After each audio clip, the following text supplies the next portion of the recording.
Assalamualaikum warahmatullahi wabarakatuh. Halo, selamat sore semuanya. Semoga selalu dalam keadaan sehat dan semangat ya. Tak kenal maka tak sayang. Jadi, mohon izin perkenalkan nama saya Muhammad Riki Maulana selaku moderator yang akan memandu jalannya webinar kita pada sore hari ini. Terima kasih kami sampaikan kepada seluruh narasumber dan teman-teman yang telah meluangkan waktunya untuk menghadiri webinar pada sore hari ini. Semoga webinar ini dapat memberikan kebermanfaatan bagi kita semua melalui pengetahuan dan pengalaman. Kami ucapkan selamat datang dalam webinar series 3 UPKM Halakoh Ilmiah dengan tema From Argument to Impact, Tips dan Trik Mempelajari Debat Ilmiah dengan Public Speaking yang Efektif. Agar acara berjalan dengan lancar, ada beberapa hal yang perlu kami sampaikan. Yang pertama, peserta dimohon untuk menonaktifkan mikrofon selama webinar berlangsung. Yang kedua, pada sesi dokumentasi nanti diharapkan untuk seluruh peserta mengaktifkan kamera. Dan yang ketiga, mohon untuk tetap menjaga etika selama webinar berlangsung.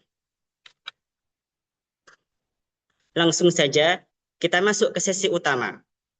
Hari ini kita sudah bersama dengan narasumber yang sangat luar biasa, yaitu Kak Faza. Halo Kak Faza, Ya, halo, beliau halo, halo. akan membahas tentang From Logic to Victory, meracik formula juara debat ilmiah yang profesional. Sedikit informasi tentang beliau, beliau lahir di Probolinggo pada 25 April tahun 2004 dengan nama Muhammad Fatih Faza Abdillah Arifin. Beliau menempuh pendidikan dari MI Miftahul Jannah Probolinggo, dilanjutkan dengan MTS Mambaul Ulum Bata-Bata Pamekasan, MA Kiai Haji Hasbullah Jombang, dan dilanjutkan UIN Malang dengan prodi S1 Pendidikan Bahasa Arab. Pengalaman organisasi beliau yaitu yang pertama, beliau adalah pembina ketakliman Pondok Pesantren Darul Faizin Al-Adim Probolinggo dari tahun 2023 sampai dengan sekarang. Dua, beliau merupakan musyrif divisi Ta'lim Afkar Ma'had Al-Jami'ah UIN. Beliau merupakan perintis UKM Lembaga Kajian Kitab Klasik UIN Malang. Beliau telah menorehkan berbagai macam prestasi, di antaranya satu, silver medal Olimpiade Fikih tingkat nasional pada event OMAPSI pada tahun 2025. Dua, beliau menyabet juara dua Musabaqah Qiraatul Kutub tingkat nasional pada event Dismiladis dan Munaya 7 Markas Arabiyah Pare Kediri pada tahun 2025. Dan yang ketiga, beliau menyabet juara satu Musabaqah Qiraatul Kutub tingkat nasional pada event Hadis Fest Win Malang pada tahun 2025. Tanpa berlama-lama, kami persilahkan kepada Kak Faza untuk memaparkan materi tentang From Logic to Victory, menarcik formula juara debat ilmiah yang profesional.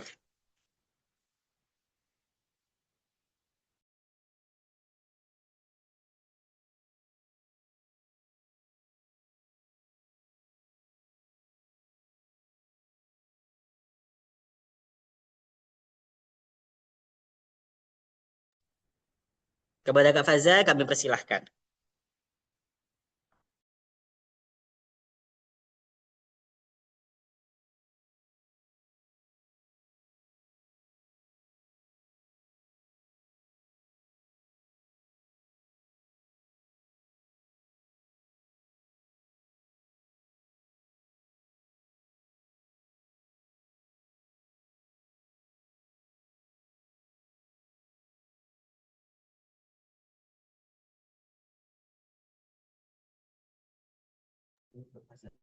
Halo Kak Faza.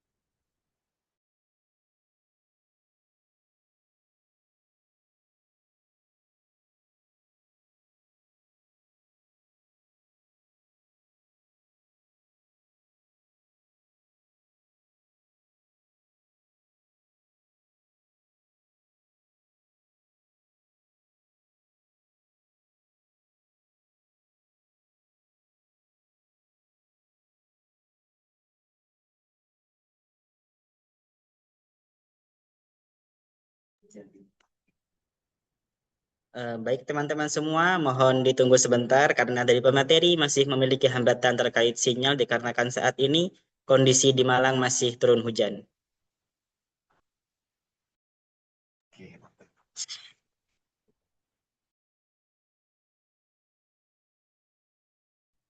Bismillah, Bismillah. Cek, cek. Apa suara saya terdengar?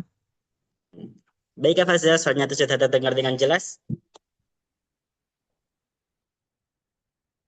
Ya, mohon maaf di sini agak gangguan. Mohon maaf sebelumnya, Afwan. Sebelumnya Oke, saya baik. perkenalkan terlebih dahulu ya. Nama saya ini sampean boleh manggil saya dengan Faza atau Fatih. Tapi yang umum sering manggil Faza. Tapi kalau teman-teman yang apa ya murid-murid saya kadang manggilnya Vin, Vin ya. Arifin manggilnya dari kata Vin. Baik, terima kasih semuanya. Selamat sore semuanya. Jadi kali ini saya bentar-bentar menit. Terdengar jelas ya suara ya. Terdengar Kak? Jadi materi yang akan saya bawakan itu berupa from logic to factory. Ya, bagaimana? Halo? Terdengar jelas tapi masih kurang keras. Oh, kurang keras. Sebentar, saya cari sinyal lagi. Bentar.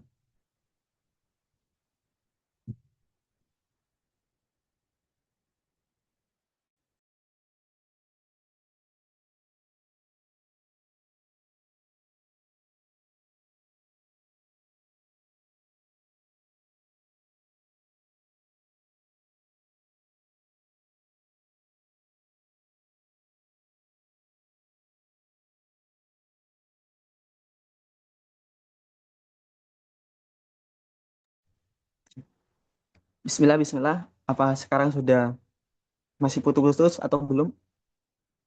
Masih putus-putus? Sudah cukup Kak, aman. Oke, terima kasih. Bismillahirrahmanirrahim. Alhamdulillahirabbil alamin wassalatu wassalamu ala asrafil anbiya wa mursalin sayyidina wa habibina wa syafiina wa qurrati a'yunina Muhammad sallallahu alaihi wasallam amma ba'd. Terima kasih kepada moderator dan juga kepada semua panitia dan juga kepada teman-teman webinar yang saya hormati dan yang saya banggakan. Izin saya ingin menjelaskan sebentar terkait form logic to victory, meracik formula juara debat ilmiah yang profesional. Saya ingatkan sebentar, sebenarnya jenis debat itu ada banyak sekali. Jenis debat itu ada banyak sekali, yang mana itu bisa saja jenis berupa debat akademik, debat hukum, debat politik, bahkan debat yang masuknya ke dalam kompetisi. Tapi di sini saya lebih fokus kepada debat yang dalam kompetisi, dalam arti ya dalam perlombaannya, dalam perlombaan. Sebenarnya ini narasumber pertamanya itu bukan dari saya ya. Sebenarnya itu dari Mas siapa tadi Kak Dimas ya, Kak Dimas. Namun dikarenakan berhalangan jadi saya jelaskan terlebih dahulu materi yang ini dari Kak Muza ini ya. Karena kalau tiba-tiba saya langsung menjelaskan ini khawatir kalian agak kebingungan. Karena narasumber yang pertama itu materinya sangat penting sekali materi. Jadi ada kaitannya dengan yang kedua ini. Namun tidak apa-apa karena masih ada kesambungannya sedikit. Mungkin bisa langsung diubah slide-nya, moderator. Slide selanjutnya. Ya, terima kasih. Hakikat debat ilmiah ya, tentunya kita udah tidak asing dengan debat ilmiah. Tolong jangan samakan debat biasa dengan debat ilmiah, jangan dengan debat ilmiah ya. Karena debat biasa ya pasti kita sudah pernah merasakan debat biasa dengan tetangga, mungkin kan bisa jadi kan. Mungkin dengan sesuatu itu tanpa melibatkan unsur logika, data, dan analisis. Nah, dalam debat ilmiah, pada hakikatnya mereka tuh lebih kepada memproses logika kita, data, dan analisis kita. Jadi benar-benar ini ya sifatnya ilmiah banget ya gitu. Ngomongnya ilmiah banget, terutama dalam hal lomba. Kalau dalam perlombaan, itu pasti yang diuji itu bukan, ya memang dalam debat itu kita tidak tahu yang menang dan kalahnya karena sama-sama kuat. Tapi kalau dalam penilaian itu yang kemenangan itu bukan dilihat dari hasil dari akhir debat itu. Wah, aku ternyata yang ini bukan, tapi dari tajamnya argumennya, tajamnya tingkat analisisnya, tajamnya logika dia ketika berpikir, oh ternyata solusinya seperti itu, ternyata argumentasi yang apa seperti itu, ternyata ketika menyanggah atau mungkin ketika menyangkal pihak sana, pihak sini, oh, seperti inilah, seperti itu. Dan tentunya dalam debat itu yang paling sulit dikontrol itu emosi. Gitu. Debat ilmiah. Karena debat ilmiah tentunya kita harus benar-benar mengontrol emosi, bagaimana cara membawakan jalannya debat ini dengan damai gitu maksud saya. Karena sering sekali ya, apalagi dalam perlombaan debat itu sering sekali seperti itu. Ya sebenarnya nggak usah sampai ke perlombaan ya. Ya dalam debat-debat hukum atau debat-debat apapun tuh yang kalian tonton dari televisi atau berita-berita tuh sering seperti itu. Emosi itu kadang tidak terkontrol, akhirnya membawa atau menyerang pihak pribadi. Nah itu. Jadi intinya, debat ilmiah itu harus ada logika, data, dan analisis. Perlu diingat. Jangan sampai ketiganya ini tidak ada. Nah, tujuannya bukan sekedar menang. Kalau dalam perlombaan bukan sekedar menang, atau mungkin selain perlombaan bukan sekedar menang. Akan tapi apa? Menguji kebenaran argumen, mengembangkan pola pikir kritisnya, melatih komunikasi akademiknya.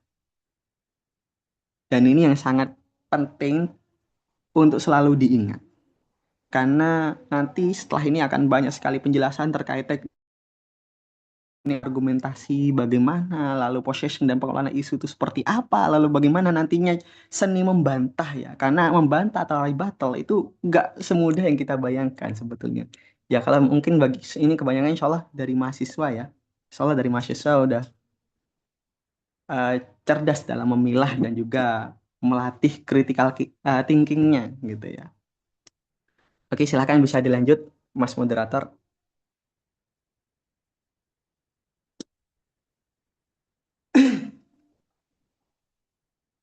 Ya bisa dilanjut Mas Moderator. Ya terima kasih. Ini untuk struktur umum debat ilmiah. Ini struktur umumnya ya yang mungkin selalu dilalui oleh para debater semuanya, baik itu yang kelas dunia atau apapun itu. Dan ini yang paling penting ya, opening statement, argumentation, rebuttal, dan juga closing statement. Ini udah sangat jelas sekali dan mungkin para debater udah tidak asing dengan ini ya, karena ini udah umum sekali dan biasa ya. Tapi saya sekedar naukitin doang, sekedar ngingetin, oh ternyata sekedar nguatin, oh ternyata seperti ini gitu. Kalau opening statement ya sudah seperti biasa ya, definisi itu seperti apa, kita membahas membedah mosinya bagaimana, terus pembatasannya seperti apa, jangan langsung tiba-tiba langsung menyebar luas, enggak, tidak, ketika menyampaikan argumennya tidak seperti itu. Lalu posisinya kalian tuh posisi sebagai tim apa, oh iya ternyata sebagai tim pro atau tim kontra, terus gambaran argumennya seperti itu. Terus untuk argumentation ada klaim, ada juga alasan, bukti, dan dampak ya. Ini yang paling penting menurut saya karena ini kadang banyak sekali kesalahan ya dari teman-teman debater ya. Walaupun saya pribadi masih tetap belajar, cuma saya pernah juga ngalamin kesalahan yang hampir sama ya dari klaim, alasan, dan bukti dampak ini. Debater pasti akan mengeluarkan statement yang seperti ini, argumentasi yang seperti ini urutannya. Kenapa keempat hal ini sangat penting? Karena keempat hal ini dalam menyampaikan argumentasi tidak serta-merta kalian nyampaikan sekedar modelnya kayak opini gitu loh, modelnya kayak opini dan bla bla bla tanpa ada impactnya itu seperti apa. Itu yang sering terjadi ya, buktikan seakan-akan ya gimana ya, hmm, contoh aja, contoh argumentasi lemah tuh seperti ini contohnya. Pendidikan itu ya misal ada sebuah mosi ya, mosi sederhana lah, mosi sederhana, pemerintah harus menggratiskan pendidikan hingga perguruan tinggi misalnya gitu lah. Pemerintah harus menggratiskan pendidikan hingga perguruan tinggi. Nah, contoh argumen yang lumayan lemah, tapi ya sebenarnya nggak begitu salah ya, lemah-lemah aja lah gitu. Misalnya pendidikan gratis, itu penting karena semua orang ingin sekolah. Ini lemah sekali bagi saya. Jadi tidak ada data, tidak ada logika yang kuat. Lah, lalu bagaimana cara menguatkan argumentasi kita itu dengan empat hal ini tadi, klaim, alasan, bukti, dan dampak. Contohnya, klaimnya, pendidikan gratis wajib diterapkan. Ini simpel-simpel aja. Terus apa namanya, alasannya karena pendidikan adalah hak dasar setiap warga negara, misalnya kayak gitu ya misalnya. Terus kalau bukti apa, misalnya bukti data, misalnya data ini misalnya data UNESCO menunjukkan bahwa akses pendidikan meningkatkan kualitas SDM. Lalu kita jelaskan terkait dampaknya, oh ternyata dampaknya negara akan memiliki generasi yang lebih kompeten misalnya dan mampu bersaing global lah, gampangnya seperti itu. Dan tolong juga ketika nanti kalian melemparkan argumentasi, jangan ada suara kayak gitu. Saya pribadi masih seperti itu terkadang. Dan itu bisa juga bikin kalian agak kesulitan kalian ketika melepaskan argumentasi kalian. Dan itu kalau dalam penilaian itu juga dicap jelek gitu. Kalau dari para juri dan juga teman-teman saya seperti itu semuanya. Jadi ketika berdebat terlalu banyaknya dikit-dikit gitu, dikit-dikit gitu itu kurang baik. Lepas saja ngomongnya biar lancar ya. Ngomong aja udah ngomong aja. Nanti ada beberapa ya. Nanti ada beberapa poin yang saya jelaskan di akhir terkait gimana cara kalian itu berlatih, berlatih dan belajar cara berdebat yang selayaknya begitu bagi saya.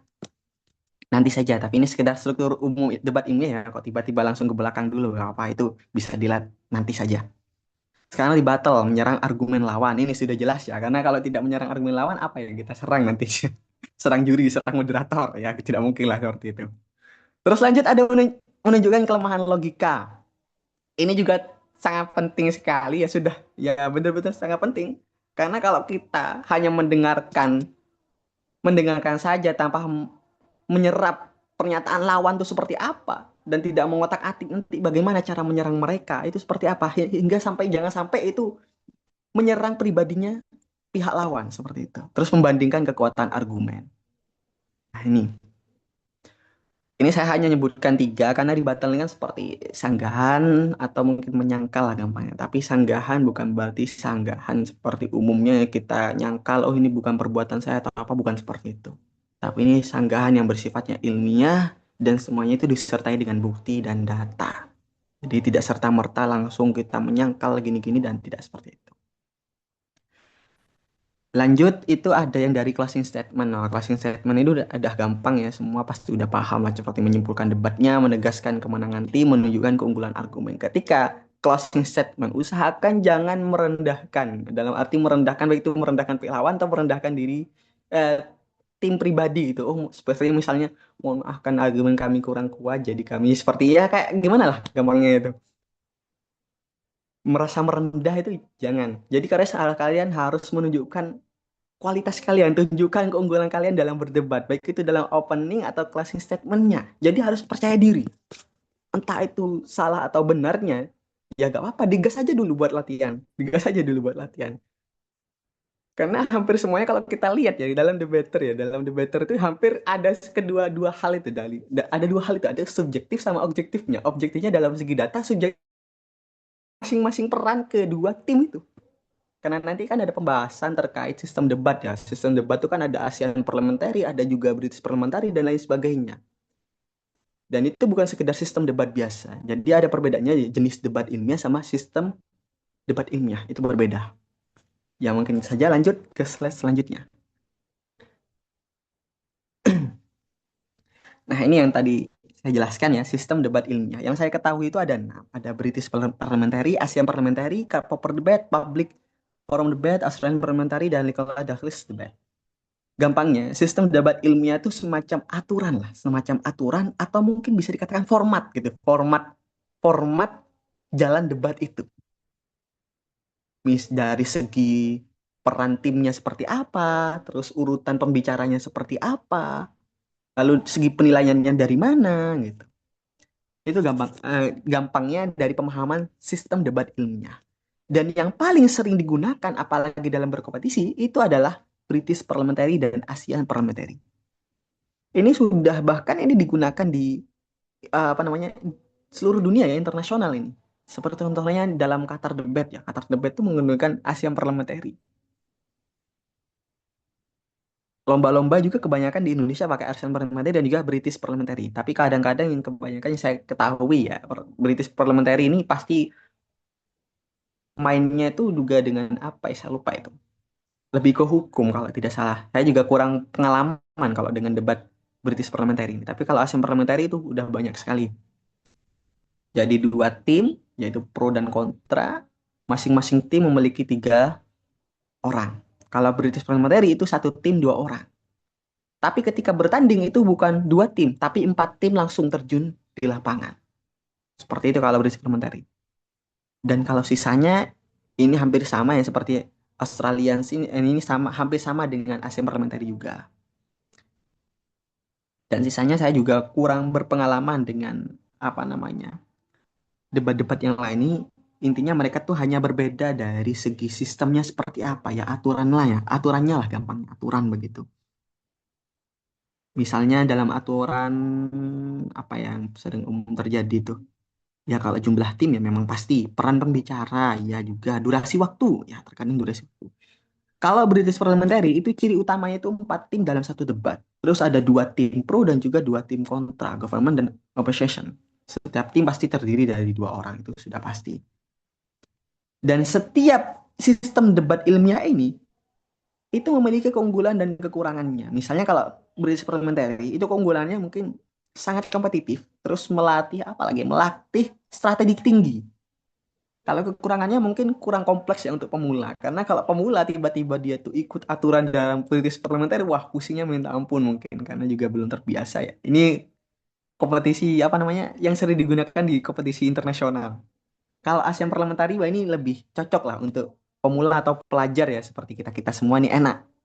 Mudah dipahami juga sistemnya dan tidak terlalu kompleks seperti BP tadi ya, British Parliamentary dalam segi strategi gitu lah. Ya kalau Australian Parliamentary ini hampir mirip lah dengan ASEAN Parliamentary, cuma lebih fleksibel dalam aturannya.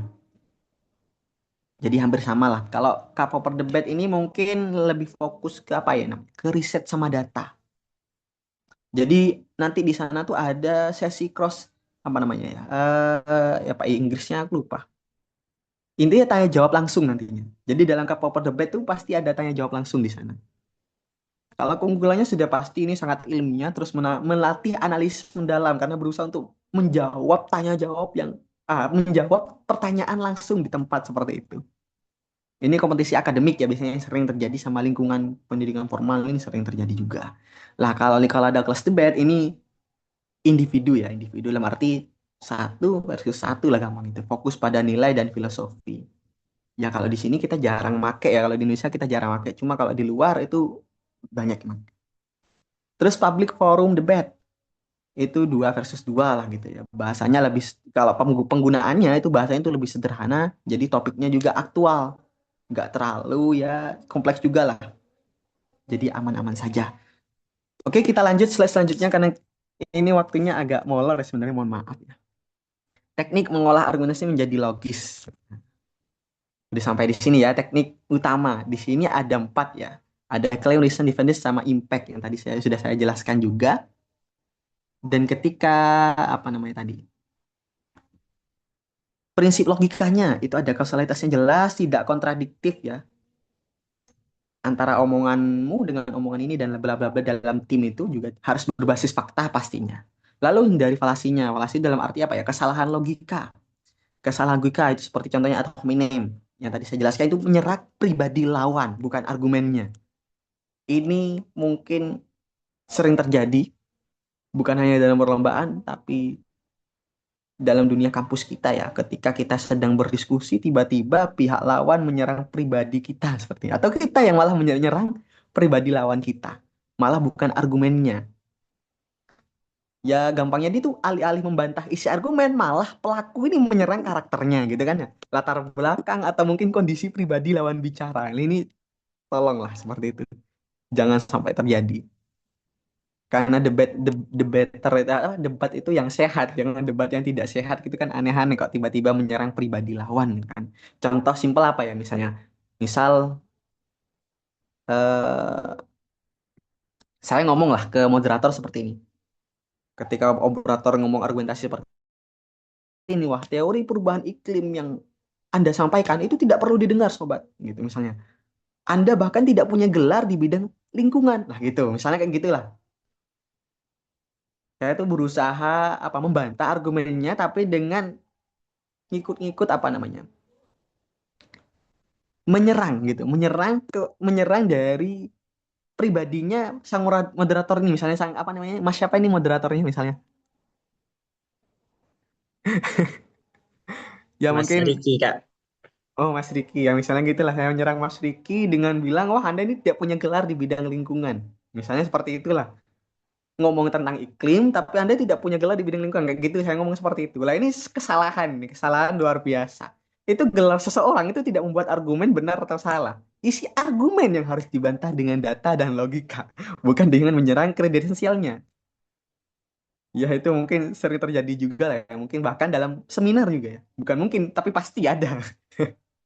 Terus juga ada lagi generasi berlebihan. Generasi apa? Generasi general gitu, general berlebihan. Jadi menarik kesimpulan umum dari sampel yang terlalu kecil atau tidak apa bahasanya atau tidak representatif. Contohnya apa ya biasanya ya? Misal misal saya tuh udah mewawancarai 5 mahasiswa di kampus. 5 mahasiswa di kampus UINMA misalnya. Dan saya menyatakan bahwa semuanya itu malas dari 5 mahasiswa yang saya wawancari itu semuanya malas belajar. Jadi mahasiswa Indonesia memang tidak serius dalam pendidikan. Loh ini pernyataan seperti ini udah salah besar. Karena 5 orang itu tidak bisa mewakili jutaan mahasiswa Indonesia. Jadi kesimpulannya terlalu jauh dari data yang ada. Ini contoh sederhana saja ya, contoh sederhana saja. Contoh lain misalnya apa ya? Misalnya ada dua studi menunjukkan kopi itu meningkatkan produktivitas gitu kan. Karena teman saya banyak yang ngopi nih. Kopi itu meningkatkan produktivitas. Berarti semua orang harus minum kopi agar lebih produktif. Ini kesalahan ini.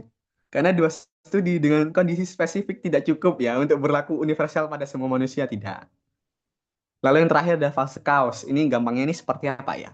Menganggap bahwa karena A terjadi itu sebelum B, maka A pasti menyebabkan B. Nah, ini masih kayak kurang paham teman-teman nih. Mungkin saya kasih contoh dulu. Apa ya kira-kira contohnya? eh Misal pendidik, eh, pemerintah saja, pemerintah. Pemerintah ya, karena pemerintah kita banyak salah. Sejak pemerintah menaikkan anggaran pendidikan tahun lalu, angka kriminalitas turun. Tolong dengarkan ya. Ini agak rumit. Sejak pemerintah menaikkan anggaran pendidikan tahun lalu, angka kriminalitas itu turun. Berarti anggaran pendidikan yang tinggi menurunkan kriminalitas. Pemerintah naikkan anggaran pendidikan. Ya, kriminal itu turun, kriminalitas itu turun. Berarti di sini ditarik kesimpulan sama aku pribadi ya, anggaran pendidikan itu tinggi, anggaran pendidikan yang tinggi itu dapat menurunkan kriminalitas. Nah, ini kesalahan. Karena kenapa? Karena faktornya itu bukan hanya faktor terkait anggaran pendidikan itu tinggi, bukan. Ada banyak faktor, misalnya ekonomi membaik, lebih banyak lapangan kerja, perubahan kebijakan hukum, dan lain-lain. Jadi yang penyebab sebenarnya bukan hanya itu saja, bahkan itu bisa bukan penyebab lain juga. Nah, ini paling penting nih, jangan menarik kesimpulan atau mungkin ya korelasi sama kausalitasnya itu malah kayak cuma itu aja gitu loh. Padahal masih banyak faktor lainnya. Gampangnya seperti itu lah, menganggap bahwa ini terjadi sebelum ini gitu, sebelum itu. Maka yang ini pasti menyebabkan itu enggak. Bukan bolak-balik, pasti banyak faktor. Jadi ketika menarik kesimpulan atau mungkin ketika berusaha menyampaikan bantahan, tolong disesuaikan. Dan jangan hanya melihat sudut pandang yang seperti ini, tapi kita harus mencari sudut pandang yang lumayan banyak bagaimana nantinya gitu. Ya kalau dalam munadharah ya kalau debat bahasa Arab itu lumayan rumit lagi ya. Apalagi kalau ada debatnya, maksud saya itu debatnya dalam bahasa asing. Selain kalian harus mencerna bahasa asingnya itu, kalian juga harus ngomongnya ya pakai bahasa asing itu sendiri, baik itu Arab, Inggris, Mandarin, atau apapun lah itu ya. Jadi bahasanya harus benar-benar harus mudah dimengerti dan juga benar-benar ya masuk akal. Jadi gak semena-mena tiba-tiba kita bilang, wah pikirkan secara logika. Ya gak hanya logika doang yang kita mainkan, tapi data dan bukti seperti itu. Tanpa data dan bukti kita hanya ngotak-atik logika ya sama aja kita bunuh diri dalam berdebat seperti itu. Oke lanjut dulu, ini udah 15:45 ya, mohon maaf ini.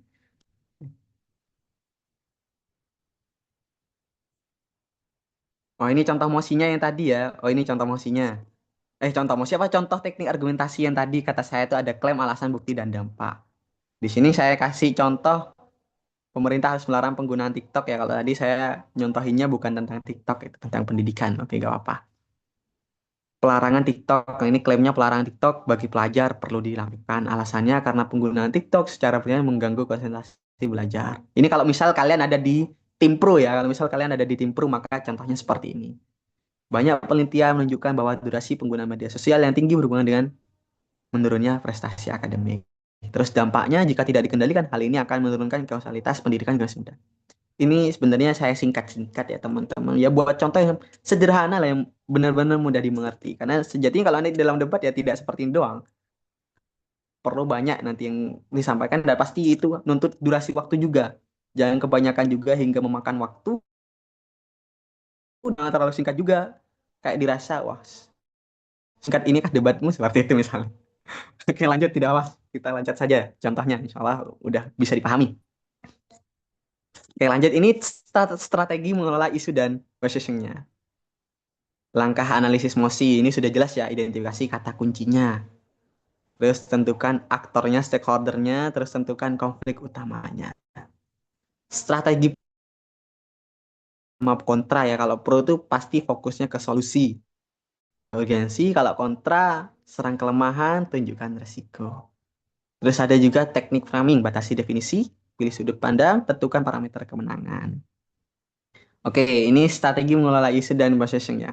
Identifikasi kata kunci. Misalnya dalam debat itu ada media sosial, apa namanya ya? Dalam mosi debatnya lah, mosi debatnya.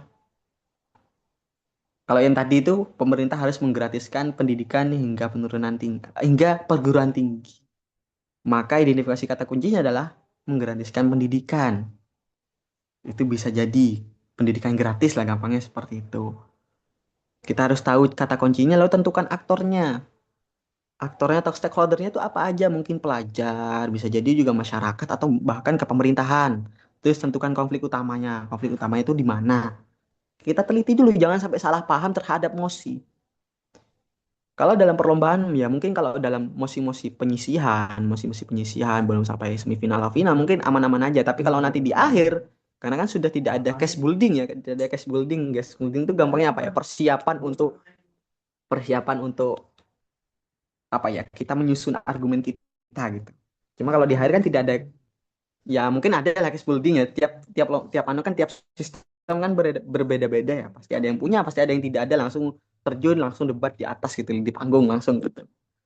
Nah, kalau tiba-tiba kita tidak ada ya usahakan jangan sampai salah memahami mosi. Terkadang mosi itu benar-benar apa ya namanya ya? Jebak kita seakan-akan oh ternyata arah mosinya ke sini. Akhirnya kita membawa mihwar seperti ini. Ah, apa ya? Mihwar tuh apa kalau dalam bahasa Indonesia? Eh ya kalau dalam munadharah ya namanya mihwar gitu gampangnya. Ya, lupa kalau bahasa Indonesianya apa ya. Jadi jangan usahakan jangan salah mengidentifikasi lah, salah memahami emosi itu sering terjadi pokoknya. Ya, terutama saya pribadi sih sebenarnya salah juga terkadang ya. Ya terkadang lah, tapi gak keseringan.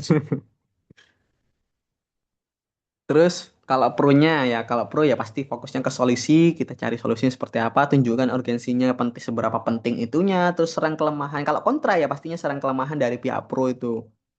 Lalu tunjukkan resikonya ketika ternyata argumentasi si pihak seperti ini dan seperti itu. Gampangnya ya udah ya. Hmm.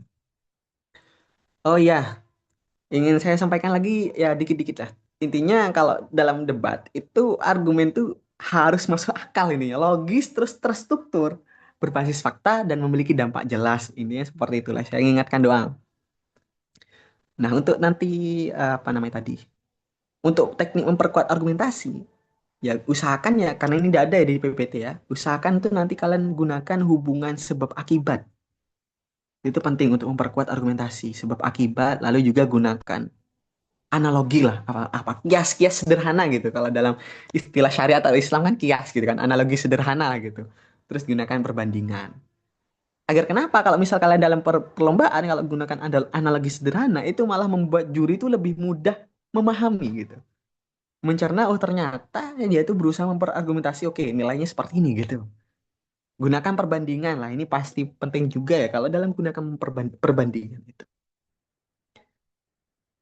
Dan untuk terkait strategi mengelola isu dan messaging dalam debat ini sebenarnya udah itu aja sebenarnya. Cuma nanti cara prakteknya aja yang agak kesulitan ya, agak kesulitan. Karena kalau analisis kan pasti kita harus mencari apa inti masalahnya, siapa yang terdampak, apa konflik utamanya begitu kan?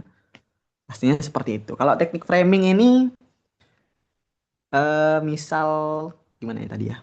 Teknik framing tadi ini terkait batasi definisi, pilih sudut pandang, dan tentukan parameter kemenangan. Kalau batasi definisi ini, usahakan jangan terlalu melebar, gampangnya kayak gitulah ya, mudah lah. Agar kalian mudah mendefinisikan masalahnya. Misalnya dalam larangan HP di sekolah ya, kalau pro ini kan untuk meningkatkan fokus belajar, maka kalau kontra ini ya berusaha membatasi akses informasinya lah. Jadi framing ini juga penting sekali ya, karena pastinya menentukan medan pertempuran gitu loh, Kak. Gampang itu menentukan medan pertempuran, kontrol arah debat, dan juga apa bahasanya, bangun narasi tim lah gitu. Oke, gak apa-apa, lanjut saja, ini sudah. Ya, silakan lanjut slide-nya. Oh, ini contohnya ya. Ini contohnya bisa dilihat itu. Oh, ini terkait media sosial lebih banyak membawa dampak negatif daripada positif. Nah, kalau di sini analisis isunya terkait media sosial, dampak negatif versus positif, udah ketemu. Stakeholdernya mungkin pelajar, masyarakat, dan lain-lain. Lalu kalau misal kalian ada di posisi pro, ya argumennya mungkin bisa medsos meningkatkan kecanduan, menyebabkan penurunan produktivitas, dan mungkin juga bisa eh, mendap sering terpapar, sering terpapar berita hoax, misalnya seperti itu ya. Kalau contoh posisi kontranya mungkin ya ini, argumennya bisa mempercepat akses informasi menjadi sarana edukasi dan bisnis ya. Kalau contoh framingnya itu dampak negatif lebih dominan karena penggunaan tidak terkontrol. Kalau itu pro dan kontra dampak tergantung pengguna bukan medianya. Ya ini bisa kalian pahami ya sambil mencerna terkait bagaimana ya. Intinya ini kita harus sering-sering melatih lah, sering-sering melatih debat. Kita mungkin berdiskusi dengan teman, debat bersama teman, latih cara ngomong kita, berbicara kita di depan orang, di hadapan para juri, di hadapan semua audiennya itu. Cara gimana penyampaian kita ini jelas, tutur katanya tuh enak didengar dan mudah dipahami. Oke, lanjut.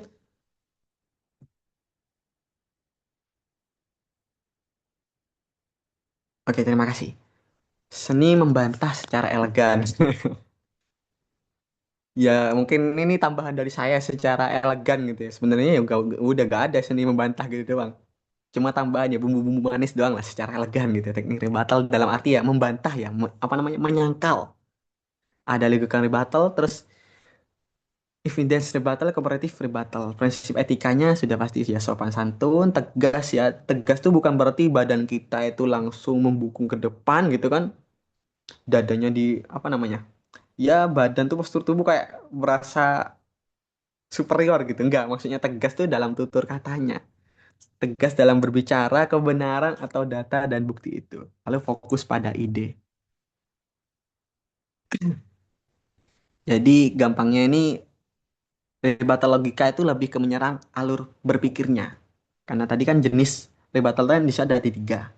Jadi rebuttal logika itu lebih menyerang alur berpikir. Terus yang kedua itu lebih apa ya? Ke data, membantah fakta lawannya. Kalau yang dampak ini, rebuttal dampak ini yang ketiga itu nomor tiga itu menunjukkan dampak lawan ke yang lebih kecil misalnya seperti itu.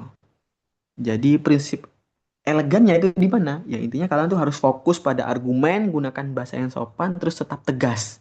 Ya intinya hindari emosi berlebihan, terus apalagi kata saya tadi itu menyerang pribadi sama merendahkan lawan. Udah gitu doang. Oke, dilanjut Mas Moderator.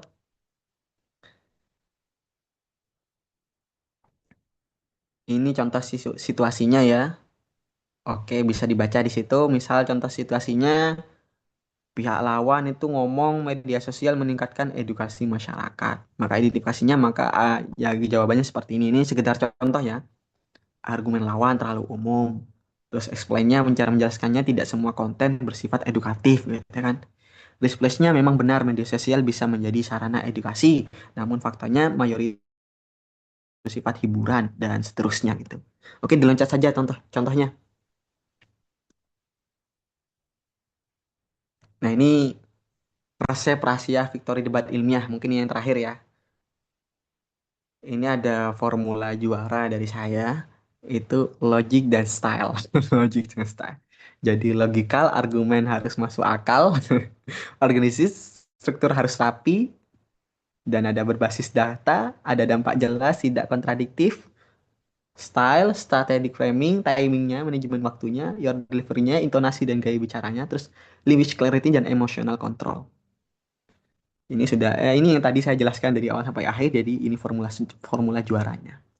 Dan juga yang paling penting itu apa namanya ya? Keserasian atau mungkin sesama tim ya, bersama tim keserasian dan juga akrabnya dengan tim gitu ya. Kadang dalam satu tim tuh ada yang masih agak pelenger gitu kan, pelenger gitu kan, nggak bahasanya tuh kayak gitu. Pelenger malah satu tim tuh kan ketika berdebat, apalagi dalam lomba karena kurang serak gitu, oh kenapa yang Mikwar atau Agung yang kau bawa kok seperti ini dan seperti ini gitu kan. Hanya berantakan, lombanya kalah misalnya kayak gitu kan. Tapi tidak semua seperti itu. Intinya kalian harus benar-benar bukan hanya dalam berpikir kalian ya, berpikir kalian, logika kalian dan data bukti juga, tapi harus ada rasa kuat persaudaraan sama satu tim itu. Jadi harus serasi, argumen yang dibawa juga seperti itu harus sama dan jangan mengulang argumen yang telah dibawa sama pembicara pertama gitu misalnya harus mencari gimana cara menguatkan pembicara pertama atau pembicara kedua dan lain sebagainya. Mungkin itu saja dari saya dan mohon maaf sebelumnya ini kayaknya telat ya karena gangguan sinyal. Masya Allah, innalillahi wa inna ilaihi raji'un ya. Ya Allah, mohon maaf ininya. Dan ini kayaknya saya agak telat ya nyampaikannya ini karena tadi agak telat beberapa menit. Ya sudah saya mohon maaf dan saya sampaikan terima kasih kepada pihak panitia sudah mempercayai saya. Dan saya katakan sekali lagi saya sampaikan mohon maaf karena keterlambatan saya. Wassalamualaikum warahmatullahi taala wabarakatuh. Waalaikumsalam warahmatullahi taala wabarakatuh. Terima kasih kami sampaikan kepada Kak Faza atas pemaparan materi yang sangat luar biasa. Baik, selanjutnya teman-teman, kita akan menuju menyimak pemaparan materi dari narasumber yang kedua dengan tema Let's Start Giving Opinions, konsep dasar debat ilmiah yang menggugah audiens. Bersama kita telah ada narasumber yang sangat luar biasa, yaitu Kak Dimas. Halo Kak Dimas.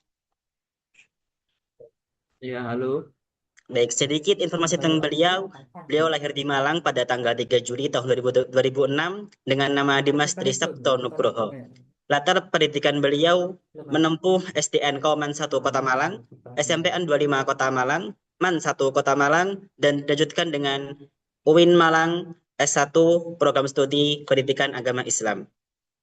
Beliau memiliki pengalaman organisasi yang sangat luar biasa, yaitu diantaranya satu, Dewan Pengawas Koperasi Siswaman satu Kota Malang pada tahun 2023, dua, Muharrik Ubudiyah El-Fatih Mabna Al-Farabi MSAA tahun 2024, dan tiga, anggota Klub Mu'adin Masjid At-Tarbiyah UIN Malang pada tahun 2024 sampai tahun 2025. Beliau juga memiliki berbagai macam prestasi dan karya yang sangat luar biasa, yaitu diantaranya satu, Master of Ceremony peringatan Isra Mi'raj Man 1 Kota Malang pada tahun 2024, dua, Master of Ceremony Festival Banjari Mufi ke-11 UPKM JTFI Ma'at Al-Jami'ah pada tahun 2025, dan yang ketiga, beliau adalah seorang penulis buku antologi motivasi dan inspirasi berbahasa Arab.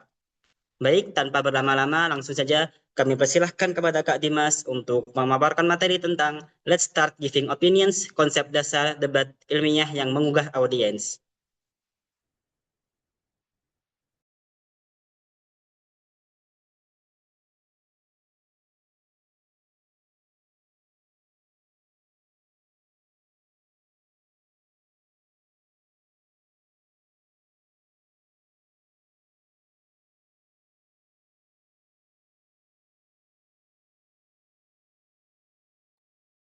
Kak Dimas, halo.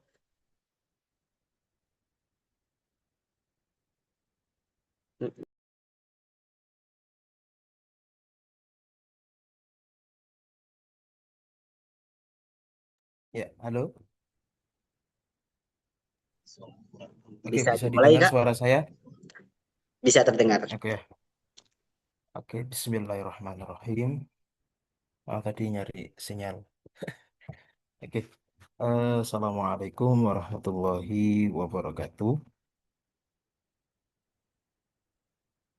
Alhamdulillahirrahmanirrahim. Wa bihi nasta'in ala umuri dunya waddin. Salatu wassalamu ala asyrafil anbiya wal mursalin. Sayyidina wa Maulana Muhammadin wa ala alihi wa ashabihi ajma'in amma ba'du. Selamat sore teman-teman semuanya. Terdengar ya suara saya dengan jelas? Sudah cukup terdengar jelas, jelas Kak. Oke, oke, terima kasih. Pertama-tama saya ucapkan terima kasih banyak kepada kakak moderator yang telah mempersilahkan kepada saya untuk eh, bisa mengisi materi pada sore hari ini. Jujur, saya dengan Kak Faza ini lebih hebat Kak Faza ya, karena beliau memang lebih dari apa ya, lebih kompeten di dalam bidang masalah perdebatan seperti ini. Mungkin sedikit dari saya, mungkin semuanya sudah disampaikan sama Kak Faza terkait bagaimana rumus cepat daripada debat itu sendiri. Eh, Perlu diketahui teman-teman semuanya bahwa yang saya sampaikan pada sore hari ini saya bidangnya adalah di diskusi ya dan juga di speaking, sehingga saya ingin mengajak teman-teman semuanya, di samping kita tadi mendengarkan Kak Faza terkait argumen apa debat ilmiah ya, debat bagaimana rumus cepatnya kita bisa eh, debat dengan orang ya, berbagai macam perlombaan lomba dan sebagainya. Nah, maka itu butuh strategi dan juga basic yang paling mendasar. Nah, yang saya sampaikan pada sore hari ini, kita akan membahas bagaimana kita melatih argumen dalam diskusi penalaran untuk membangun narasi yang komparatif. Nah, saya ingin sedikit menjabarkan secara singkat saja ya, bahwa diskusi dengan debat tentu saja berbeda ya, tetapi di dalamnya mungkin sejenis sama. Jadi bertukar pendapat dalam membahas satu topik. Ya, kurang lebih seperti itu. Mungkin kalau ada salah mungkin bisa dikoreksi sama Kak Faza. Jadi diskusi dengan debat itu kategorinya hampir sama. Ya, kategorinya hampir sama di mana kita membicarakan sebuah topik yang mungkin bisa dikatakan lagi tren atau lagi booming, yang mungkin lagi booming dan sebagainya, sehingga eh, tema atau topik yang kita bawakan itu menjadi unsur utama di dalam perbincangan atau di dalam pembahasan lebih mendalam. Nah, di sini kita akan sharing sedikit. Saya akan sharing sedikit bagaimana kita melatih argumen ya di dalam diskusi penalaran ini. Nah, diskusi penalaran itu harus apa ya? Di dalam berdiskusi, tata cara kita menalar sebuah informasi atau data itu harus sesuai dengan kapasitas yang kita miliki dan sesuai dengan kredibilitas dari informan. Boleh di next? Nah, eh, mungkin teman-teman sudah banyak yang search di internet ataupun pernah baca buku ini dan buku itu. Ya, apa itu diskusi penalaran ya? Diskusi penalaran ini merupakan sarana penting dalam mengembangkan kemampuan dalam berpikir secara kritis. Jadi, orang diskusi itu melatih pikiran seseorang itu menjadi lebih kritis kembali. Contoh, contoh misalnya orang itu eh, tidak suka speak up ya, dalam artian kategorinya dia itu seorang pendiam. Tapi ketika dia sering ngobrol dengan banyak orang, sering berjumpa dengan kerabat dekatnya atau teman, sahabat dan sebagainya, membicarakan sesuatu yang mana itu boleh topik penting ataupun topik internal dan sebagainya. Nah, itulah yang dimana mengembangkan kemampuan kita untuk bisa berpikir secara kritis. Ya, sarana. Jadi diskusi ini adalah wadah yang sangat penting di dalam mengembangkan kemampuan kita untuk berpikir secara kritis. Terus, kemudian ada argumen yang kuat menjadi kunci dalam menyampaikan ide. Di dalam diskusi, pastinya kita harus punya argumen. Ya. di dalam diskusi pasti kita punya argumen. Nah, argumen itulah yang menjadi kunci di dalam kita menyampaikan sebuah ide. Tetapi argumen itu tidak bisa kita sampaikan belak-belakan secara langsung tanpa ada dasar yang jelas. Artinya argumen itu harus kita susun dengan sebaik mungkin dan itu harus sesuai dengan data, fakta, dan kejadian di lapangan secara langsung. Kemudian, narasi komparatif membantu membandingkan sebagai sudut pandang secara objektif. Ya, narasi komparatif. Nah, kita kan tadi di judulnya melatih diskusi tadi dan juga narasi yang komparatif. Nah, dalam membangun narasi, kita juga harus eh, benar-benar menyusun. Ini konteksnya arahnya kemana? Ini konteksnya harusnya, oh di sini. Oh, A ini harusnya cocoknya dengan B. B ini cocoknya dengan apa? Oh, D dengan A. Sehingga narasi komparatif itu membantu membandingkan berbagai sudut pandang secara objektif. Nah, gitu. Kemudian terakhir, diskusi pelayanan tidak hanya berfungsi sebagai sarana komunikasi, tetapi juga sebagai alat untuk menghasilkan pemikiran yang berkualitas dan berdaya saing. Dalam artian, berdiskusi ya atau diskusi penalaran itu ya sarananya adalah komunikasi. Nah, saya komunikasi dengan kakak-kakak semua di sini adalah bentuk daripada diskusi. Nah, kita diskusi apa itu debat, apa itu speaking, apa itu dan sebagainya. Kita sedang berdiskusi dengan topik yang tertentu. Oke, bisa next. Nah, di dalam kita mempelajari pengertian, pastinya kita harus tahu tujuan dalam memahami diskusi penalaran ini seperti apa. Kita harus tahu tujuannya memahami diskusi penalaran ini seperti apa. Yang pertama, memahami konsep argumen dalam diskusi. Nah, ini paling utama dan paling penting. Di dalam diskusi, kita tidak boleh sembarangan asal nyeplos aja, asal apa kata orang sekarang itu asbun, asal bunyi aja, nggak boleh. Dia harus memahami konsepnya seperti apa, ya, memahami konteks dan argumen yang disiapkan, bukan hanya sembarangan menyampaikan. Kedua, mengembangkan kemampuan penalaran logis. Ya, memang ini adalah eh, kita masih belajar ya, bagaimana kita berpikir secara logis itu seperti apa dan sebagainya, itu ya. Nah, itu perlu dibutuhkannya skill dalam mengembangkan kemampuan di dalam penalaran yang logis, bukan sekedar menyampaikan tanpa ada dasar yang jelas. Jadi, misalnya kita berbicara yang disampaikan Kak Faza tadi, apa tentang masalah uang pendidikan dan sebagainya.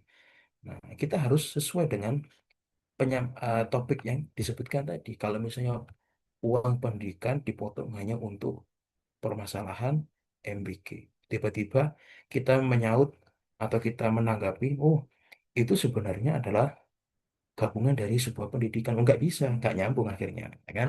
Maka dari itu kita harus benar-benar logik. Benar nggak ini kok nyambungnya kayak gini? Kayak nggak bener deh. Ini nggak logik sama sekali. Ada yang salah ini. Nah, mungkin kita harus bisa eh, melihat perbedaannya ada.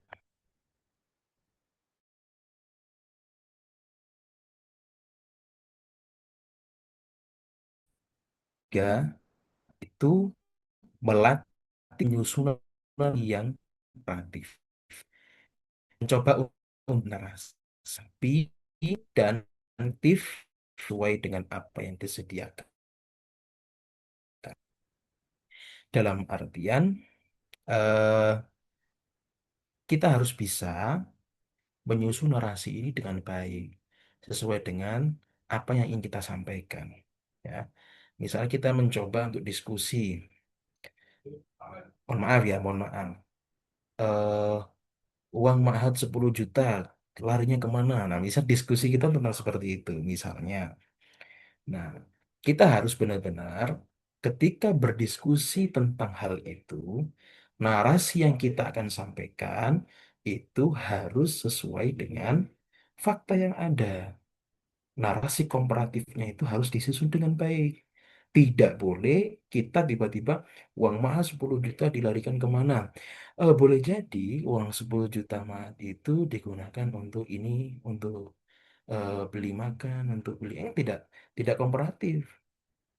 Yang dimaksud narasi komparatif itu, nah nanti kita akan belajar di slide berikutnya. Tapi kita akan menyelesaikan ini. Kemudian yang terakhir, meningkatkan keterampilan komunikasi ilmiah. Keterampilan inilah yang perlu kita kembangkan. Banyak sekali orang-orang itu punya pemikiran-pemikiran yang hebat, tapi justru dia tidak pandai. Mohon maaf ya, justru dia belum memiliki bakat dalam melatih komunikasi dengan banyak orang. Nah, melatih keterampilan komunikasi ilmiah. Gimana sih kita bisa connect ya, bisa komunikasi dengan baik dengan orang ini. Misalnya saya mau akrab dengan Mas Muza misalnya. Wah, Mas Muza ini tipikalnya adalah orang yang eh, sangat kritis sekali, kemudian sangat logis sekali. Nah, saya kalau ngomong dengan dia, justru kayak saya nggak nyambung sama dia, atau dianya nggak nyambung sama saya, atau gimana? Nah, boleh jadi, boleh jadi itu ada yang namanya kekurangan dalam keterampilan komunikasi ilmiah. Nah, jadi kalau kita mau diskusi, benar-benar kita harus melatih cara bicara kita. Ya, saya sedikit cerita teman-teman bahwa dulu saya adalah orang yang sangat-sangat introvert sekali ya, orang-orang yang benar-benar tidak kenal dengan dunia luar atau tidak mau dengan ketemu banyak orang. Tapi saya melihat bahwa orang-orang di luar sana bisa begini, orang di luar sana itu bisa menjadi seperti ini, bagaimana? Hanya sederhana saja, saya sering kali lihat di apa ya, TV, di YouTube dan sebagainya.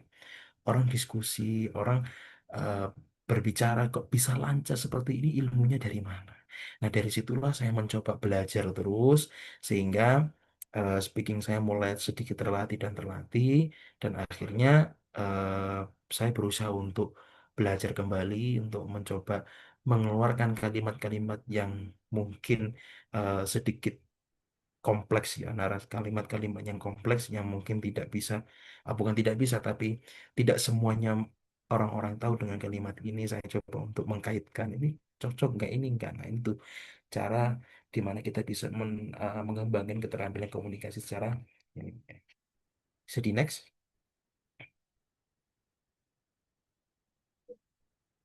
ya. Sebelumnya,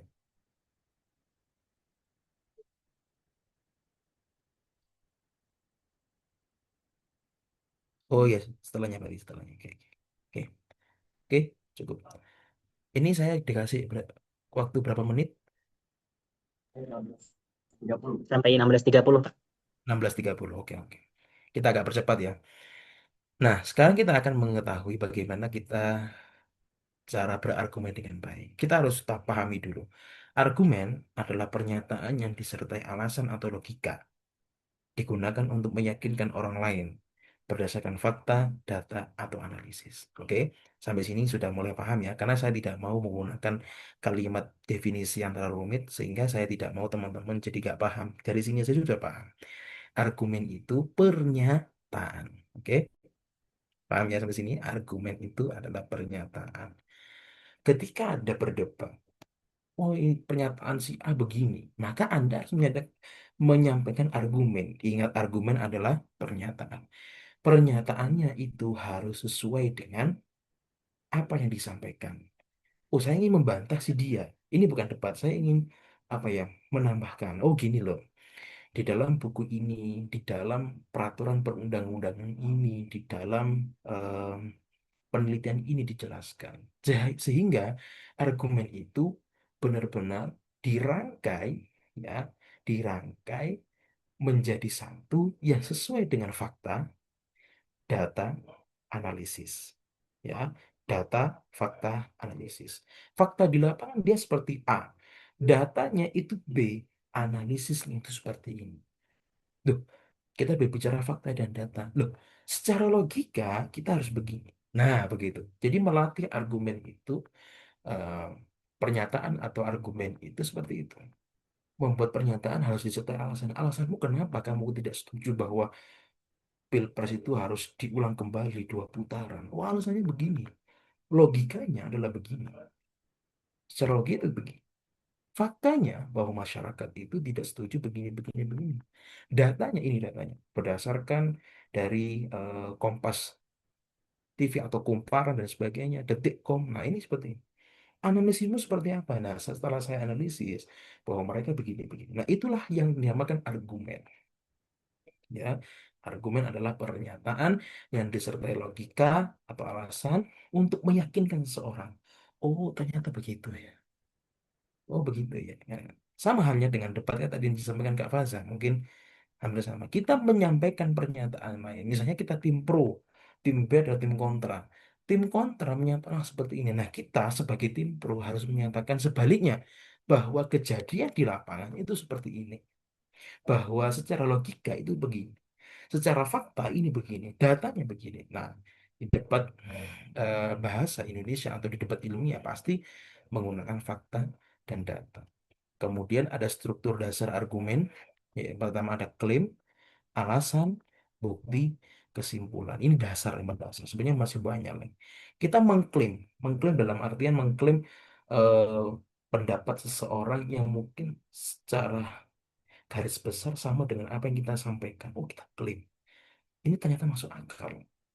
Alasannya apa? Kenapa kamu klaim? Ini sudah punya, misalnya alasannya kenapa? Alasannya pernyataan dari orang itu atau pendapat orang itu sangat relevan sekali untuk kita bahas, untuk kita diskusikan pada hari ini, misalnya begitu. Buktinya apa? Buktinya ini A, B, C, D. Nah, harus disampaikan buktinya. Kesimpulannya berarti apa? Bahwa pendapat orang ini selaras dengan apa yang kita sampaikan atau apa yang kita diskusikan bersama, sehingga menghasilkan bukti-bukti yang seperti ini, bukti-bukti yang sangat relevan, bukti-bukti secara aktual, dan kita tidak bisa membantah karena sudah ada bukti yang ada. Duh, bisa jadi bukti itu dimanipulasi. Kalau memang bukti itu dimanipulasi, bagaimana tindakan yang harus kita kerjakan? Bagaimana tindakan aparat keamanan? Kok bisa hal-hal yang terjadi seperti ini? Nah, begitu. Argumen itu memuati seperti itu. Nah, jadi sisa argumen, mungkin teman-teman kalau di pelajaran SMP, SMA mungkin sudah pernah diajari ya argumen deduktif, induktif, analogi, argumen kausalitas, sebab akibat. Tapi saya tidak akan menjelaskan keempat argumen ini. Bisa teman-teman pelajari sendiri nanti lewat internet dan sebagainya. Oke, next.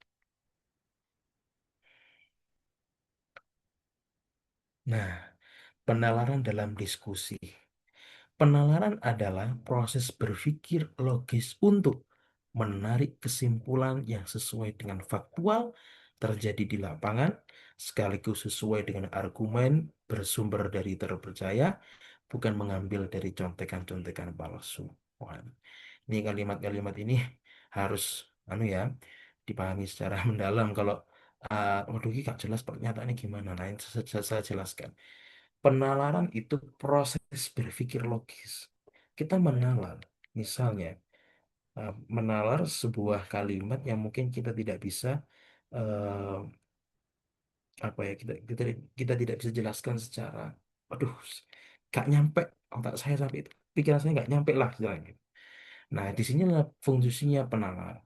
Teman-teman kalau pernah baca bukunya Tan Malaka ya, Madilog, nah itu Madilog Tan Malaka, nah silakan itu coba dibeli ya, tak apa-apa. Mungkin di sini ada yang golongan kanan, ada golongan kiri ya. Saya tidak menyebut mengklaim itu, tapi silakan teman-teman beli. Mungkin harganya kisar 80.000 sampai 100.000 nggak sampai ya. Nah, mungkin teman-teman di sini sudah banyak uang hari raya bisa dibelilah bukunya itu. Itu menjelaskan bagaimana kita berdialektika, menalar, ya. Menalar dengan baik itu seperti apa. Jadi berpikir logis untuk menarik kesimpulan. Yang kedua, menghubungkan fakta yang terjadi di lapangan, baik itu rentan waktunya sudah 1 bulan atau berapa hari, dan selama itu masih menjadi perbincangan di tengah masyarakat. Jadi berpikir logis itu untuk menghubungkan fakta. Oh, benar nggak fakta ini? Fakta ini benar nggak sesuai dengan kondisi sekarang? Misal, 80% atau 65% penerima MBG mengalami keracunan. Bener nggak di lapangan? Apakah sesuai dengan nyata? Oh ternyata ketemu di SD ini. Oh ternyata ketemu di madrasah ini. Oh ternyata ketemu di MI ini. Nah, itulah yang menghubungkan fakta yang terjadi. Kemudian yang ketiga, menyusun argumen yang valid. Nah, itu berpikir logis itu dilatih untuk menyusun argumen secara valid. Jadi nggak boleh abal-abal. Jadi argumennya kalian itu ketika mau berdiskusi tidak boleh semerta-merta asal nyebut aja. Nah, itu ya. Nggak boleh asbun. Ya. Yang menyampaikan asbun. Asal bunyi aja. Harus nyerocos aja. Tapi nggak sesuai. Nah, jangan seperti itu. Jadi benar-benar menyusun argumen itu dengan baik supaya argumen itu benar-benar kredibel. Apalagi kalau misalnya dalam penelitian Detikcom nomor ini dan sebagainya, Bapak Anies Rashid Baswedan menyampaikan bahwa pertumbuhan ekonomi begini-begini. Nah, kalau sudah disebutkan datanya didapat dari sumber mana, yang mengatakan siapa, nah itu sudah kredibel. Dalam arti faktualnya terjadi, faktualnya ada. Di pernyataan dinas ini, nah, misalnya gitu, itu pasti apa ya, argumen itu kredibel. Kemudian ada ada yang dinamakan ciri penalaran yang baik, logis, sistematis, objektif. Jadi penalaran yang baik itu harus bersifat logis, ya, berpikir secara logis itu bagaimana kita mengkaitkan ini dengan itu, nyambung apa tidaknya, itu harus logis, sistematis, terurut. Sistematis itu berarti apa ya, berurutan dalam artian ini nyambungnya ke sini, habis ke sini terus ke sini, habis ke C ke D, E ke F. Nah, seperti itu gak boleh. Habis dari A ke C, habis dari C ke B, habis dari B ke D. Nah, nggak sistematis itu, harus berurutan. A, B, C, D, E, F. Oke, sistematis. Kemudian objektif. Objektif itu benar-benar kalian harus apa ya namanya, menemukan yang terjadi di lapangan, dengan menunjukkan data. Kalau semisal ada gambar, ini gambarnya, disertakan kabarnya bersumber dari mana, dari YouTube kan, dari berita mana kan, atau dari mana kan, seperti itu. Sehingga cirinya adalah seperti itu, logis, sistematis, dan objektif. Oke, next. Pada percepat. Kesalahan dalam berargumen dan diskusi efektif. Nah, ini sering kali. Teman-teman, kalau teman-teman pernah menyaksikan di TV, eh, rakyat bersuara, ya, mesti teman-teman tahu Mas Aiman Wicaksono, apa namanya, presenter di Kompas TV itu ya. Itu seringkali membuat apa yang namanya ya, membuat salah satu acara TV dengan judul-judul yang lagi ngetren. Saat ini diskusinya adalah perang Iran. Bagaimana tanggapan dari Iran itu? Dan itu saya ikuti terus. Kemudian masalah kredibilitas ijazah Presiden ketujuh kita Pak Jokowi itu seperti apa? Itu terus dibahas. Nah itu teman-teman, itu yang dinamakan diskusi. Jadi bukan berdebat, tapi beradu argumen. Adu argumen satu seperti ini. Makanya kalau duduk itu mesti dipisah. Ada yang di kanan, ada yang di kiri. Yang di kiri punya argumen yang sama, yang di kanan punya argumen yang juga sama, yang di mana mungkin argumen si kanan dengan si kiri terus berbeda, ya, tapi di situ intinya ada diskusi. Nah, seperti itu. Dan saya sering mengikuti acara TV itu karena isinya adalah diskusi. Nah, teman-teman kalau bisa melihat acara TV itu adalah sarana di mana teman-teman bisa melatih public speaking, komunikasi ilmiahnya nanti keluar. Seperti itu. Nah, kesalahan dalam berargumen itu ada empat: ad hominem, yaitu menyerang pribadi. Waduh, menyerang pribadi itu artinya eh, menyerang, kita itu beradu argumen sambil kita menyalahkan si A, si B, dan si C. Nah, itu tidak boleh.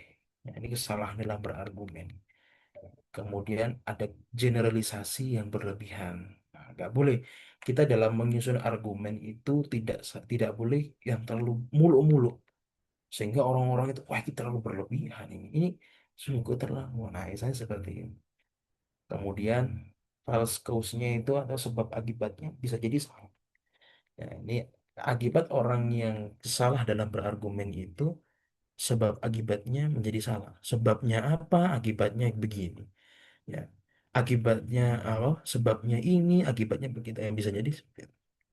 Kemudian, nah ini strawman yaitu memelintir argumen lawan. Nah, argumen lawan itu bukan memelintir argumen ya, tapi kita menyampaikan argumen sesuai dengan apa yang kita dapatkan dari data dan fakta. Kadang itu kalau di diskusi-diskusi itu senengannya melintir-melintir. Orang ini, nah misalnya gitu, orang ini menganggap bahwa Mas Muza itu seringkali terlalu terlalu lurus, nggak boleh. Seharusnya orang ini sebenarnya memelintir terus. Argumennya lah dipelintir terus nggak boleh. Tapi kita sampaikan, oh Mas Muza seringkali menggunakan teknik seperti ini sehingga capaiannya itu begini. Capaian orang itu seperti ini dan begini. Nah, bukan memelintir argumen loh ya, nggak boleh. Memelintir argumen yang dengar nanti bisa jadi salah. Salah dengarkan bagi oh ternyata salah memahamkan lah begitu. Oh, berarti Mas Muza itu wongnya terlalu kencang, terlalu lurus orangnya. Misalnya gitu. Bukan artinya. Bukan seperti itu. Nah, misalnya gitu. Jadi kesalahan orang dalam berargumen itu ada empat ini menyerang pribadi, terlalu generalisasi yang berlebihan, kemudian sebab akibatnya bisa jadi salah, terus memelintir argumen lawan. Nah, itu nggak boleh. Ya. Kemudian diskusi yang baik itu ada eh, saling menghargai, ya, fokus kepada topik. Nah, berdiskusi itu fokus pada topiknya. Misalnya topiknya MBG, ya udah argumenmu bagaimana supaya MBG ini terbahas dari data, dari fakta yang ada. Bukan memelintir argumen, menyerang apa data pribadinya orang yang kita ajak diskusi. Bukan. Ini bukan gontok-gontokan debat, beda. Ini diskusi. Fokus pada topik. Kemudian berdasarkan data. Nah, diskusi itu harus berdasarkan data dan fakta. Tidak boleh kita berdiskusi itu nggak ada datanya. Biasanya begini, orang-orang itu ketika menyampaikan argumen tidak sesuai dengan apa yang disampaikan. Menurut saya itu begini, mana datanya? Nah, orang membilangkan mana datanya. Nah, itu kan bisa gitu. Nah, makanya ketika kita menyampaikan argumen, sertakan datanya juga.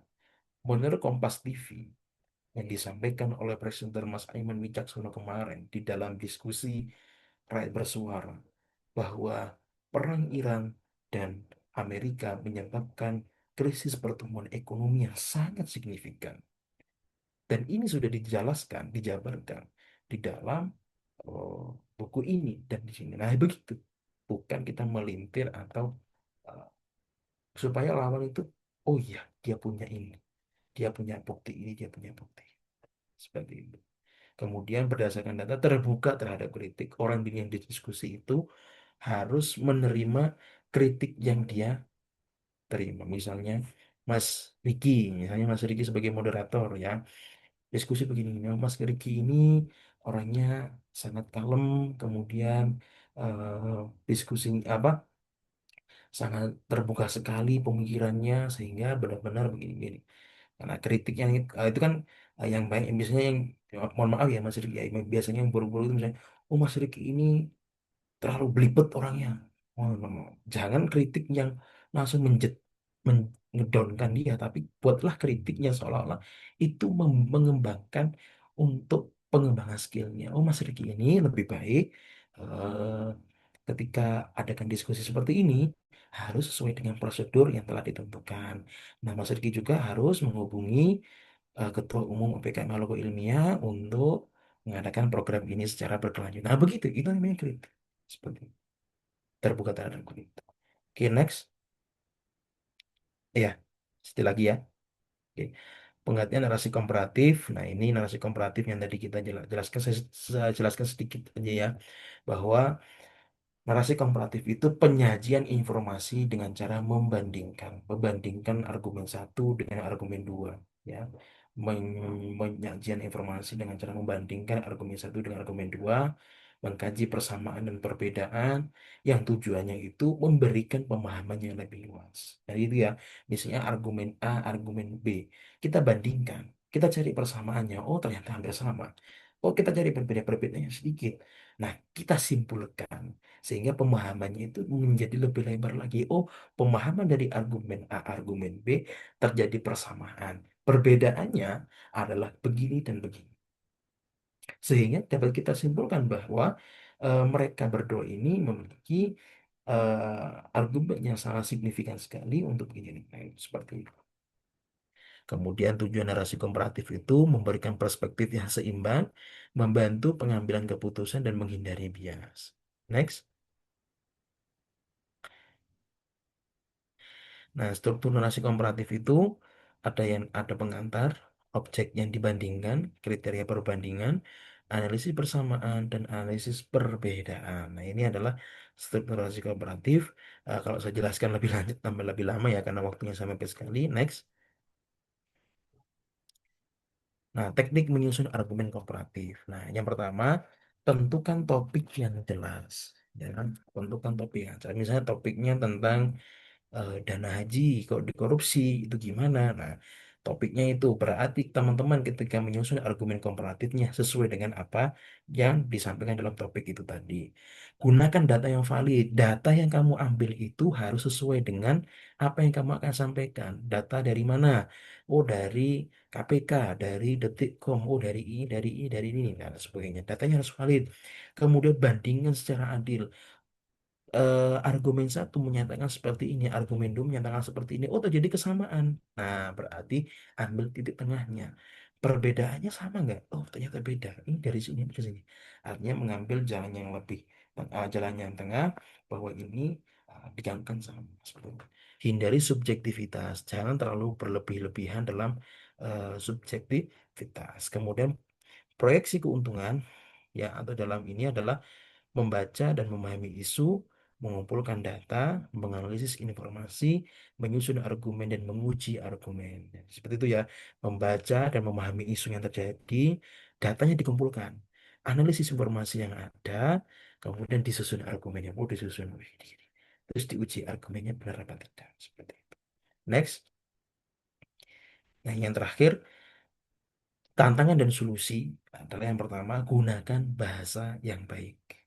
Ya, gunakan bahasa yang baik. Kemudian yang kedua, hindari emosi yang berlebihan. Nah, ini ya, jangan sampai ketika berdiskusi senengannya emosi. Ngamuk, ngamuk, wah, banting meja, banting kursi. Nah, itu bukan diskusi namanya. Itu ngamuk itu. Ya, sertakan bukti. Oh, ngamuk, emosinya berlebihan dan semua. Buktinya nggak ada, wah tambah emosi lagi, ya.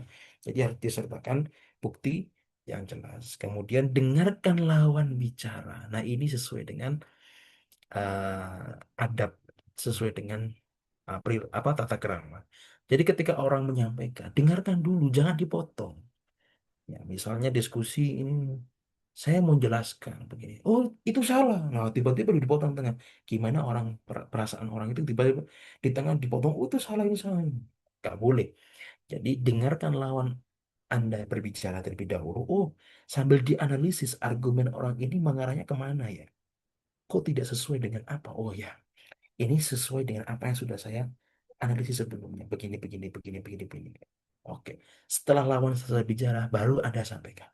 Terima kasih kepada si A yang menyampaikan begini. Oke, tadi si A menyampaikan bahwa ini begini, begini. Nah, begitu. Supaya argumennya jelas. Nah, kebanyakan kita tidak mendengarkan lawan bicara itu, eh, malah justru lebih kita mencari kesalahan. Oh, orang ini salah, orang ini salah. Orang ini nggak kompeten buat diskusi.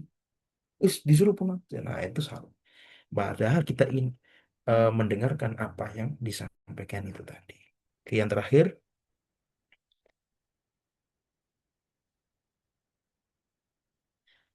Ya, jadi kesimpulannya adalah berdiskusi memang adalah salah satu bentuk komunikasi aktif kita dengan banyak orang, akan tetapi harus memahami konteks yang didiskusikan yang sesuai dengan prosedural.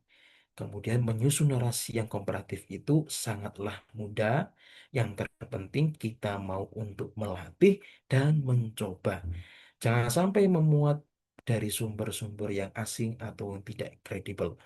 Yang terakhir, berargumen juga harus benar-benar memahami konteks yang disampaikan, bukan hanya sekedar asal bunyi, ya, tanpa difikirkan terlebih dahulu.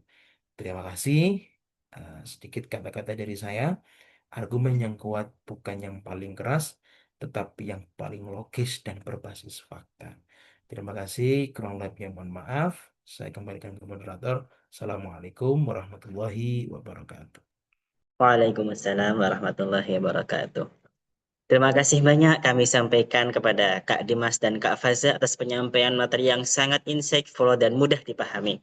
Selanjutnya teman-teman kita akan masuk ke sesi tanya jawab. Bagi teman-teman yang ingin bertanya, kami persilahkan kepada 3 penanya. Teman-teman bisa menggunakan fitur raise hand yang ada di yang ada di Zoom Meeting atau dapat mengetik pertanyaan di kolom komentar yang tertera pada Zoom Meeting.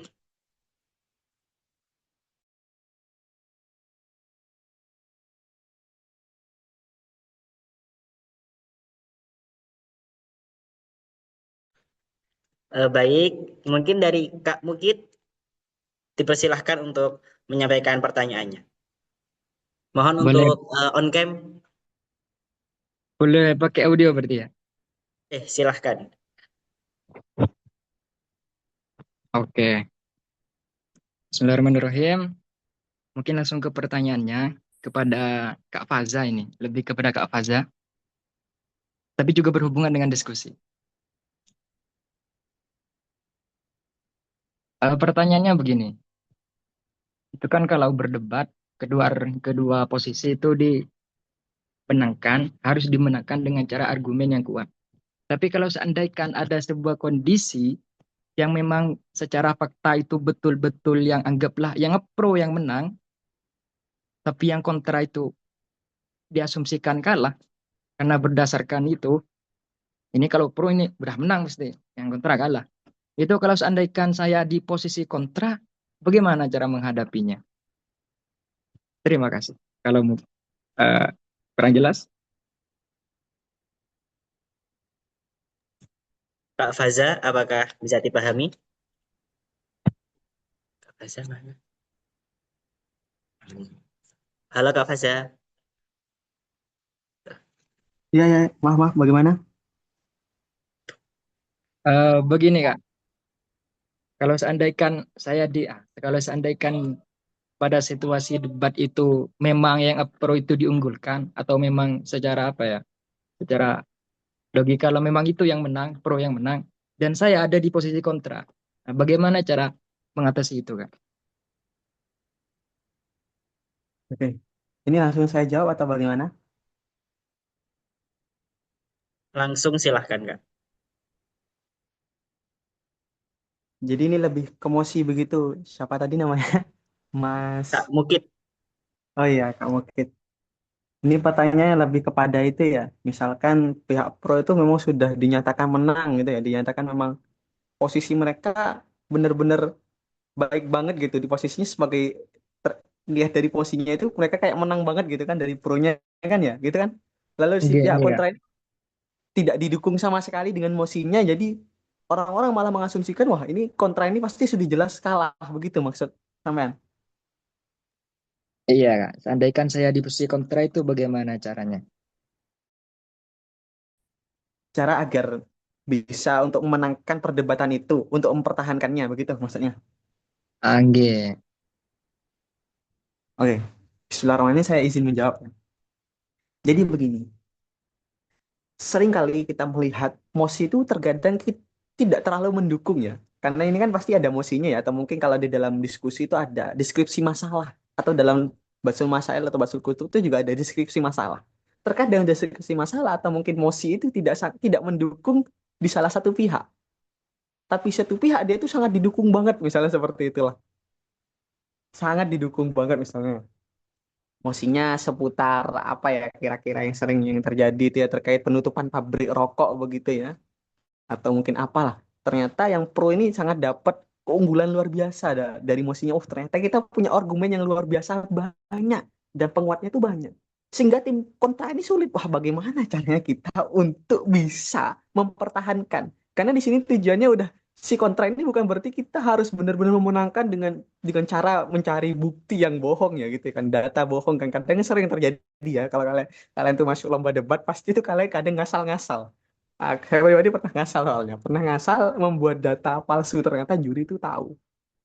Apalagi tim kontra ya, sebenarnya nggak seperti itu. Kadang tim pro juga seperti itu. Ketika malah Mosi itu mendukung pihak kontra tapi yang pro sulit. Cara memenangkannya itu cara bagaimana argumen itu lebih kuat ya, usahakan kalian harus konsisten. Jadi punya alur logika yang jelas, lalu tidak kontradiktif antara pembicara ini, pembicara kedua punya kisah. Jadi speaker 1, 2, 3 kata saya tadi yang saya jelaskan itu harus serasi. Jadi usahanya kita niat kita bukan lagi untuk bagaimana caranya mematahkan argumen mereka, bukan. Tapi kita harus mempertahankan argumen kita. Harus bisa bagaimana caranya kita mempertahankannya. Jadi jangan hanya menyerang tanpa membangun. Kita perlu seperti itu. Jadi harus segera membangun, terus jangan apa lagi kesalahan fatalnya juga itu malah menolak kebijakan, lalu tidak memberi solusi lain sesama tim gitu kan terjebak kan, akhirnya terjebak sama framing lawan. Ini demi kebaikan dan lain sebagainya. Wah, ini udah fatal ini ya. Jadi saya ini udah mainnya tuh dalam hal mempertahankan. Jadi intinya punya alur logika jelas, argumen ya harus nyambung, jangan sampai tidak nyambung, dan juga jangan terlalu reaktif terhadap reaktif tanpa struktur begitu. Dan argumen itu saling menguatkan. Jadi tidak perlu kita harus segera mematahkan lawan. Oh, ternyata emosinya ini udah benar-benar menguatkan pihak lawan gitu kan ya. Sementara kita sebagai tim kontra ini udah sulit cara mematahkannya. Sudah, jangan berusaha mempertahankannya saja. Karena dari itu terkadang juri itu atau mungkin audien itu menilai perjuangan kita dalam mempertahankan argumen kita. Karena kita tunduk ya, tidak boleh tunduk dengan pernyataan lawan atau argumen lawan. Itu sering kali terjadi. Kalau dalam diskusi ya tidak masalah, karena diskusi berusaha mencari kebenaran, persetujuan, kesepakatan. Tapi dalam perdebatan kita tidak boleh tunduk satu sama lain, sama tim kontra atau tim pro ya, misalkan kita berlawanan begitu. Kita berusaha untuk itu selalu harus mempertahankannya. Bagaimanapun itu intinya jangan sampai kata saya tadi kontradiktif antara speaker 1, 2, dan 3. Dan kalian tunjukkan dampak lebih besarnya yang lebih unggul itu seperti apa tanpa harus memberikan ucapan negatif atau mungkin kata-kata kasar ke pihak lawan. Karena sering seperti itu kan kalau dalam masalah semua anta jahil dan bla bla bla kayak gitu kan misalnya. Anta ini bodoh misalnya, anta ini tolol tidak membaca seperti mohon maaf kayak gitu kata-kata kasarnya gitu kan. Kadang seperti itu kalau udah tersulut emosi. Intinya mempertahankan. Mungkin itu dari saya. Terima kasih.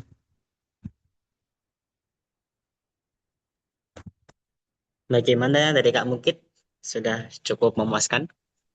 Cukup jelas, jelas banget. Terima kasih Kak Faza. Baik, terima kasih. Selanjutnya masih ada pertanyaan dari Kak Sabrina. Untuk pemateri pertama Kak Faza, bagaimana cara menjaga konsistensi logika saat berada di bawah tekanan waktu? Apakah cukup jelas Kak Faza? Ya, cukup jelas. Ini ditunjukkan ke saya lagi ya. Iya. Oke, izin Bapak, izin Mas Dimas, Kak Dimas ya. Mohon maaf. Cara mengkonsistensikan logika ya. Oke. Sebelumnya di PPT saya tadi sudah saya jelaskan sedikit gimana cara melatih logika itu tidak lari kemana-mana. Maksud saya itu logika tidak lari kemana-mana itu kita logikanya bukan ngarah kepada satu hal saja. Namun kita mencari sudut pandang bagaimana logika itu melebar. Melebarnya tetap berusaha. Setelah mereka melebar, berusaha untuk menyimpulkannya dan kita tarik kesimpulannya untuk mematahkan argumen lawan. Jadi fokus saja, fokus dalam debatnya. Kelas utama jangan melempar emosi itu ke isu-isu yang lain. Itu konsistensi logikanya. Jadi cara bermain bukan hanya dari mulut kita yang banyak bunyinya gitu, banyak ngomongnya enggak. bukan hanya dari banyak yang ngomongnya, tapi cara kita mempertahankannya itu tadi sama, ini beralih kepada mempertahankannya. Ketika konsistensi logika itu berusaha untuk mempertahankan kalian agar tidak tunduk kepada pihak lawan. Gampangnya seperti itu. Dan pastinya harus ada percaya diri juga ya, percaya diri. Kalau kalian nggak percaya diri, lalu tiba-tiba ya berusaha untuk konsistensi logika gitu ya, logika kita agar selalu konsisten gitu, gimana caranya? Oh, intinya harus fokus kepada mosi atau kata kunci debat utamanya itu. Jangan pergi kemana-mana. Logika kalian akan bermain di situ dan berusaha mengotak-atik tadi dengan format 4 tadi, saya katakan di PPT tadi. Jalanin aja. Logika akan main seperti itu. Dan cara melatihnya sudah saya kasih tahu tadi, yaitu kalian harus sering membaca, sering juga berlatih, diskusi bersama teman, dan jangan berusaha melakukan pembenaran. Kita terima semuanya, kita kasih toleransi, jangan dikit-dikit menyalahkan orang lain, dikit-dikit menyalahkan, tidak. Semuanya memiliki referensi, semuanya memiliki sudut pandang berbeda, tapi cara kita nanti menyerapnya. Hingga akhirnya ketika nanti di pertempuran, medan tempur atau pertandingan lomba itu tadi, kita bisa bermain di situ.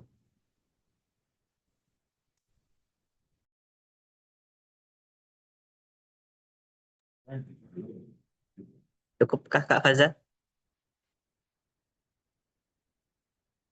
Kak Faza, cukup jawabannya? Mohon maaf tadi, ini kedengaran atau tidak ya? Kedengaran, masuk suaranya. Oh ya udah. Ya mungkin cukup itu mungkin dari saya. Bagaimana dari Kak Sabrina, apakah cukup memuaskan? Cukup, cukup. Baik, terima kasih. Masih tersisa satu pertanyaan. Mungkin dari teman-teman masih ada yang ingin bertanya?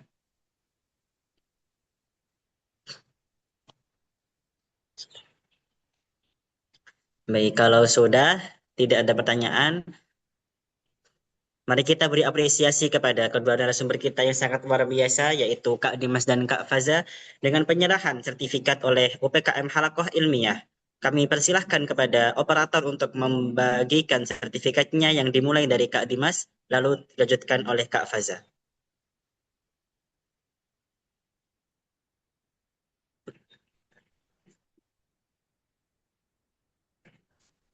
Sudah.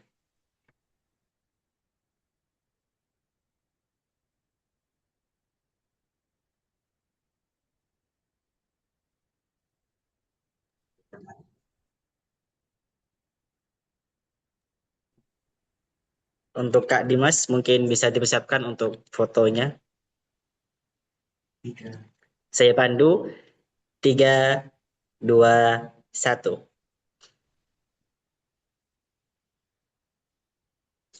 Oke, cukup untuk Kak Faza.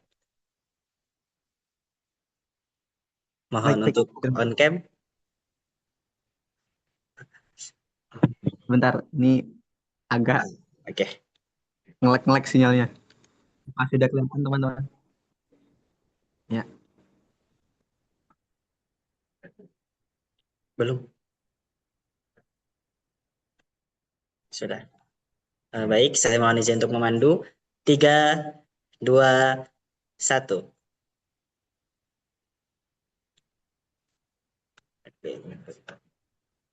Oke, baik. Sebagai momen yang berharga, mari kita abadikan webinar hari ini dengan sesi dokumentasi bersama-sama. Kami himbau untuk seluruh peserta untuk dapat mengaktifkan kameranya.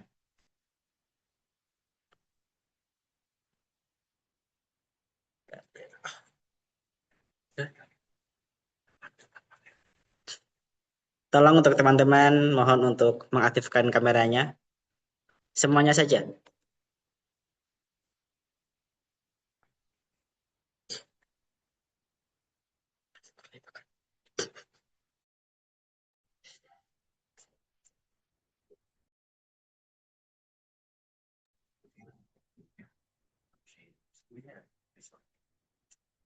Oke, baik.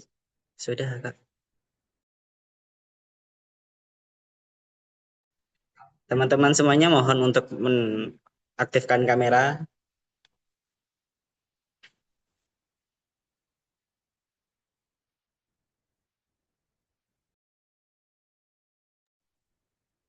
Untuk sesi dokumentasi kita akan melakukan dalam 3 gambar. 3 pengambilan foto. Untuk yang pertama formal, yang kedua nanti gaya HI, dan yang terakhir nanti gaya bebas. Langsung saja saya mohon izin memandu. Yang pertama gaya formal. 3, 2, 1.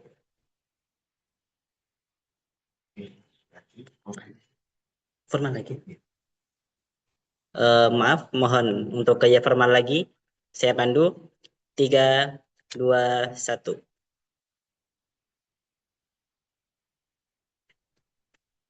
Selanjutnya gaya halakoh ilmiah, jempol. Seperti ini. Oke, saya izin memandu. 3, 2, 1.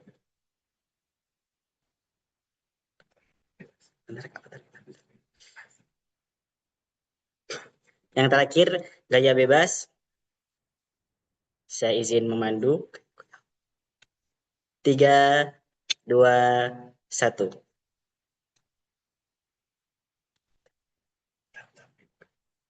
Ya, oke. Terakhir, mohon diulangi gaya bebas. Satu kali lagi, gaya bebas. Saya pandu. 3, 2, 1.